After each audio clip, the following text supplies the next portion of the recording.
Hello दोस्तों, देखिए आज का हमारा क्वेश्चन है, यदि किसी त्रिभुज की एक भुजा के समांतर अन्य दो भुजाओं को भिन्न भिन्न बिंदुओं पर प्रतिच्छेद करने के लिए रेखा खींची जाए तो सिद्ध कीजिए कि वह अन्य दो भुजाओं को एक ही अनुपात में विभाजित करती है। तो देखिए ये बहुत इंपॉर्टेंट थ्योरम है जो कि एग्जाम में बार बार रिपीट करते हैं। तो आइए सबसे पहले इसका हम फिगर ड्रॉ कर लेते हैं। तो देखिए इसका फिगर हमने ड्रॉ कर लिया। ABC एक त्रिभुज है, ठीक है, और ABC एक त्रिभुज है जिसमें हमको दिया है कि जो BC है वो PQ के क्या है, समांतर है, और प्रूफ करना है कि AP बटा में PB इक्वल है AQ बटा में QS के। ठीक है, तो सबसे पहले आइए जो दिया है उसको हम लिख लेते हैं। क्या दिया है हमें, तो यहाँ लिखते हैं दिया है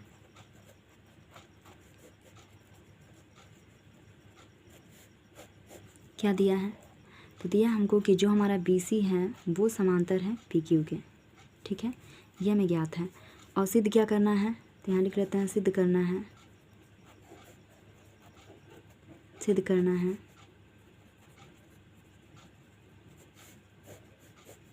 तो क्या सिद्ध करना है हमें, तो सिद्ध करना है AP बटा में PB इक्वल है AQ बटा में QC। ठीक है, ये हमें प्रूव करना है। और रचना हमने क्या किया है, तो रचना में भी हम लिख लेते हैं। रचना में हमने किया है कि जो PR है वो AQ आधार पर लंब है और जो QS है वो AP आधार पर लंब है। तो यहाँ हम लिख लेते हैं कि जो हमारा PR है वो परपेंडिकुलर है AQ पर, तथा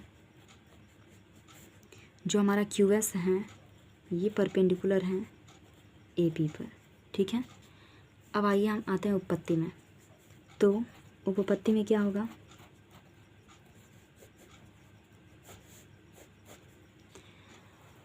तो उपपत्ति में हम करते हैं, सबसे पहले हम त्रिभुज APQ की बात करें। त्रिभुज APQ का क्षेत्रफल अगर हम लें, तो अगर हम आधार AP को लें तो उसमें ऊंचाई क्या होगा, QS होगा। अगर आधार AQ को लेंगे तो ऊंचाई जो होगा वो PR होगा। तो यहाँ हम लिख लेते हैं त्रिभुज APQ का क्षेत्रफल। तो त्रिभुज APQ का क्षेत्रफल जब हम निकालेंगे तो हमें क्या मिलेगा, 1/2 आधार गुणा में ऊंचाई, ये होता है हमारा समकोण त्रिभुज का फार्मूला। तो हम लिख लेते हैं एरिया त्रिभुज APQ। तो APQ का एरिया कितना हो जाएगा, 1/2 आधार क्या हमारा AP, हमने आधार AP को लिया, और जब AP आधार है तो ऊंचाई क्या होगा, QS। समीकरण नंबर 1। ठीक है, तो ये हो गया हमारा APQ। और अब हम त्रिभुज लेते हैं ये PBQ। ठीक है, अभी तक तो हमारा ये त्रिभुज था, ठीक है, ये त्रिभुज था। अब हम ये वाला त्रिभुज ले रहे हैं। तो यहाँ हम लिख लेते हैं एरिया त्रिभुज PQB, यानी कि PQB का क्षेत्रफल अगर हम बात करें तो वही 1/2 आधार क्या है इसमें, BQ है। ठीक है, यानी कि ये इसका आधार है, और ऊंचाई हमेशा क्या होगा, सभी त्रिभुजों के लिए 1, यानी कि PB आधार है और गुणे ऊंचाई कितना होगा, QS ही होगा। समीकरण नंबर 2। ठीक है, तो ये हो गया समीकरण 1 व समीकरण 2। तो अब हम लिख लेते हैं यहाँ समीकरण 1 व 2 से, समीकरण 1 व समीकरण 2 से। तो समीकरण 1 और समीकरण 2 से हमें क्या मिलेगा, अगर हम समीकरण 1 में समीकरण 2 से भाग करा दें तो हमें मिल जाएगा एरिया ऑफ APQ और बटा में एरिया ऑफ PQB बराबर 1/2 AP गुणा में QS और बटा में हो जाएगा 1/2 PB गुणा में QS।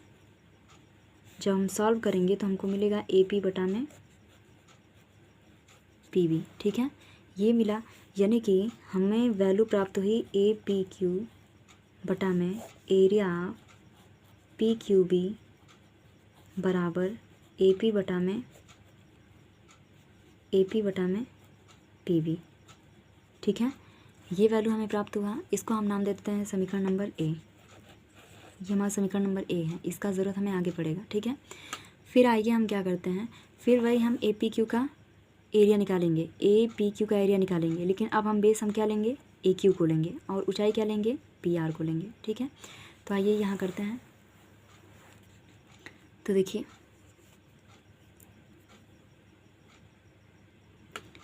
पुनः त्रिभुज हमारा कौन सा होगा, यहाँ हम लिख लेते हैं त्रिभुज ए पी क्यू का क्षेत्रफल, ए पी क्यू का क्षेत्रफल। तो जब ए पी क्यू का हम क्षेत्रफल लिखेंगे तो क्या होगा, 1/2 आधार गुणा में ऊंचाई। ठीक है, तो area of A P Q बराबर कितना मिला, 1/2 आधार, आधार क्या हो गया हमारा ए क्यू, तो ऊंचाई कितना होगा पी आर। ठीक है, ये समीकरण नंबर हम बना लेते हैं 3।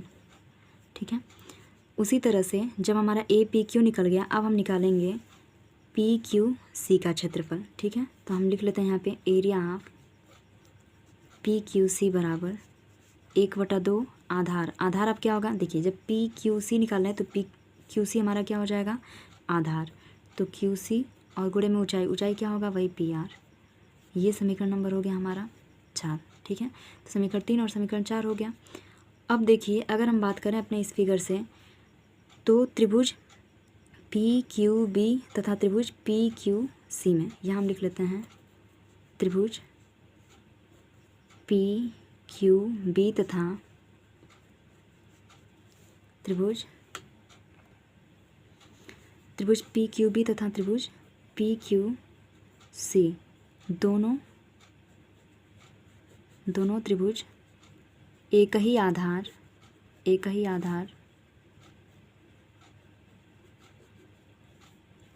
आधार ठीक है,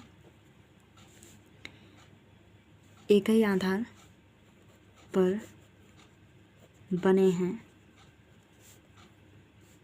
हैं और क्या दिया है, तथा हमें ज्ञात क्या है, जो बी सी हमारा है वो पैरेलल है पी क्यू के, अतः दोनों का क्षेत्रफल क्या होना चाहिए, अतः दोनों त्रिभुजों का क्षेत्रफल बराबर होगा,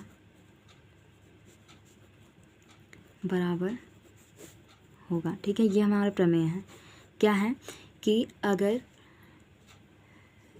2 त्रिभुज हैं और दोनों का आधार क्या हो, समांतर हो, तथा एक भुजा जो है वो तीसरी भुजा के समांतर हो, तो त्रिभुज का जो क्षेत्रफल होगा वो हमेशा बराबर होगा।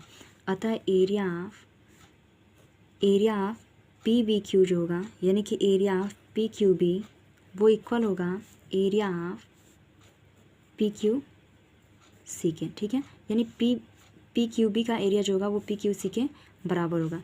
अतः हम समीकरण 4 को कितना लिख सकते हैं, अतः समीकरण 4 को हम कितना लिखेंगे, तो समीकरण 4 में जो हमारा एरिया पी क्यू सी है उसकी जगह पे हम पी क्यू बी कर लेंगे। ठीक है, जो पी क्यू सी था उसकी जगह पे हमने पी क्यू बी कर लिया, 1/2 आधार वही क्यू सी और गुणे में ऊंचाई पी आर। इसे हम समीकरण नंबर 5 बना लेते हैं। और अब हम कर लेंगे समीकरण 3 व 5 से, समीकरण 3 व 5 से। तो 3 व 5 से हम क्या करेंगे, समीकरण 3 में समीकरण 5 से हम भाग कराएंगे, तो area of A P Q और बटा में area of P Q B बराबर कितना है, 1/2 आधार कितना हमारा ए क्यू और गुणे में पी आर, और यहाँ पे कितना है 1/2 आधार क्यू सी और गुणा में पी आर। सॉल्व करेंगे तो हो जाएगा area of A P Q बटा में area of P Q B बराबर ए क्यू बटा में क्यू सी। ये हमारा रहा समीकरण नंबर बी। ठीक है, इसे हम बना लेते हैं समीकरण नंबर बी। तो देखिए यहाँ पे अगर हम बात करें समीकरण ए की, तो समीकरण ए हमारा कितना है, देखिए area of A P Q बटा area of P Q B बराबर ए पी बटा में पी बी, और समीकरण बी में हमारा क्या है, area of A P Q बटा area of P Q B बराबर ए क्यू बटा में क्यू सी। अब देखिए दोनों का हम तुलना करेंगे, यानी कि समीकरण ए तथा बी, समीकरण ए तथा समीकरण बी का तुलना करने पर